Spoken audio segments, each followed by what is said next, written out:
Hi అండి, welcome back to Anusha Ram Cherukuri. నేను మీ అనూష. ఈరోజు వీడియోలో నేను మీకు ఒక మంచి రెసిపీ చూపిస్తాను. ఇది పాతకాలం నాటి రెసిపీ అండి, అదే తపాలా రొట్టి. ఈ రెసిపీ మా ఆంటీ చేసి చూపిస్తారు. దీన్ని ఆంధ్రాలో తపాలా రొట్టి, తపాలా చెక్క, బిందు రొట్టి అంటారు. అదే తెలంగాణలో అయితే సర్వపిండి అంటారు.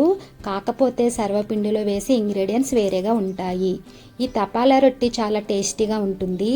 అడుగున క్రిస్పీగా, పైన సాఫ్ట్గా చాలా చాలా టేస్టీగా ఉంటుందన్నమాట. మరి లేట్ చేయకుండా రెసిపీని స్టార్ట్ చేసేద్దాం రండి. ముందుగా నేను ఇక్కడ 2 గ్లాసుల బియ్యం పిండి తీసుకున్నానండి.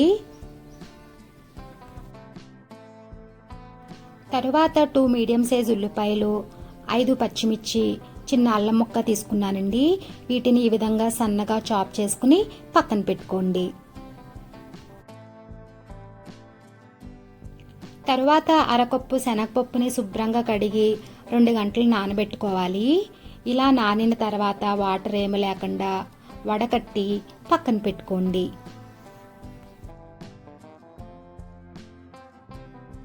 ఇప్పుడు బియ్యం పిండి కలుపుకోవడానికి వాటర్ మరిగించుకోవాలండి.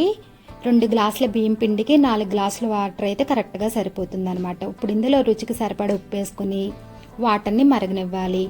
వాటర్ మరిగే లోపల మనం బియ్యం పిండిలో మిగతా ఇంగ్రీడియంట్స్ వేసి కలుపుకుందామండి. ఇప్పుడు ఇందులో 1 టేబుల్ స్పూన్ జీలకర్ర, ముందుగా నానబెట్టుకున్న శనగపప్పు, అలాగే సన్నగా చాప్ చేసిన కరివేపాకు, తర్వాత ఇప్పుడు ఇందులో సన్నగా చాప్ చేసిన ఉల్లిపాయ, పచ్చిమిర్చి, అల్లం ముక్కలు వేసుకుని అంతా బాగా కలిసేలాగా కలుపుకోవాలన్నమాట. చూసారు కదండి, ఈ విధంగా అంతా బాగా కలిసేలా కలుపుకుని ఇప్పుడు దీన్ని పక్కన పెట్టుకోండి.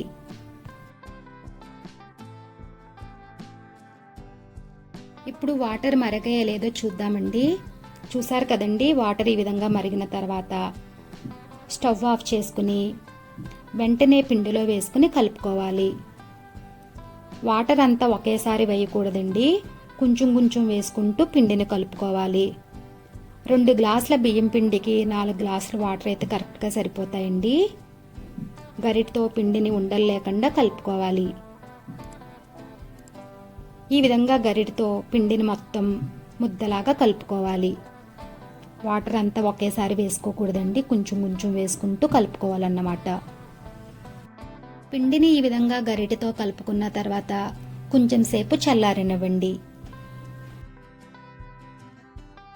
మనం ఈ పిండిని గోరువెచ్చగా ఉండగానే ముద్దలాగా కలుపుకోవాలండి.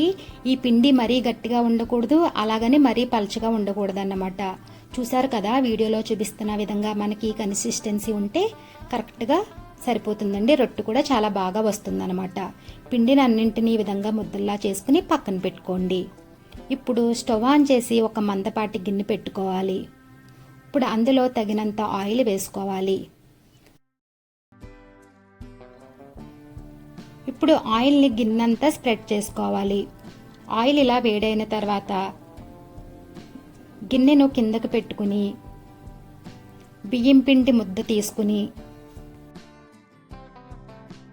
వీడియోలో చూపిస్తున్న విధంగా తడి చేసుకుంటూ స్ప్రెడ్ చేసుకోవాలి.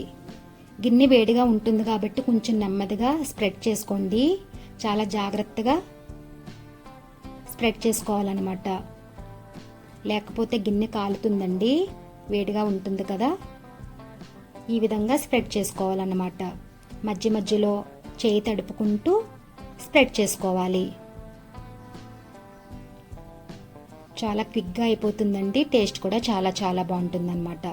ఇలా స్ప్రెడ్ చేసుకున్న తర్వాత మధ్యలో ఒక హోల్ పెట్టుకోవాలి. ఈ హోల్లో కొంచెం వాటర్ వేసుకోవాలి. ఇలా హోల్లో వాటర్ వేయడం వల్ల అంటుకోకుండా మంచిగా వస్తుందండి అని ఆంటీ చెప్పారన్నమాట.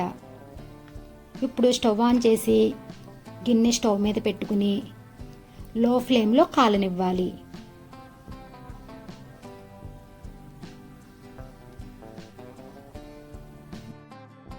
ఇప్పుడు గిన్నె పైన మూత పెట్టుకుని లో ఫ్లేమ్లో 8 నుంచి 10 నిమిషాలు నెమ్మదిగా కాలనివ్వాలండి. చూసారు కదండి, కొంచెం కాలింది. మళ్ళీ మూత పెట్టుకుని ఇంకొక 5 నిమిషాలు కాలనివ్వండి.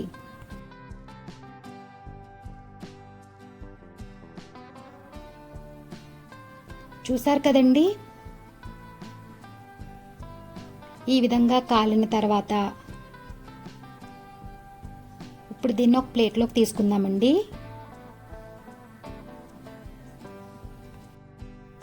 అడుగున క్రిస్పీగా పైన సాఫ్ట్గా చాలా చాలా టేస్టీగా ఉంటుందండి. ఇది చాలా హెల్దీ బ్రేక్ఫాస్ట్ కూడానండి. అంతేనండి, సేమ్ మిగతా పిండిని కూడా ఇలానే వేసుకోవాలన్నమాట. ఇది అమ్మమ్మల కాలం నాటి హెల్దీ బ్రేక్ఫాస్ట్ రెసిపీ అండి. చాలా ట్రెడిషనల్ రెసిపీ అన్నమాట. చాలా అంటే చాలా చాలా బాగుంటుంది. ఇది ఆవకాయ పచ్చడితో సర్వ్ చేసుకుంటే చాలా టేస్టీగా ఉంటుందండి. ఈ రెసిపీని మీరు కూడా ట్రై చేయండి. ఈ వీడియో కనుక మీకు నచ్చినట్లయితే లైక్ చేయండి. అలాగే మీ ఫ్రెండ్స్కి రిలేటివ్స్కి షేర్ చేయండి. అలాగే కామెంట్ చేయండి.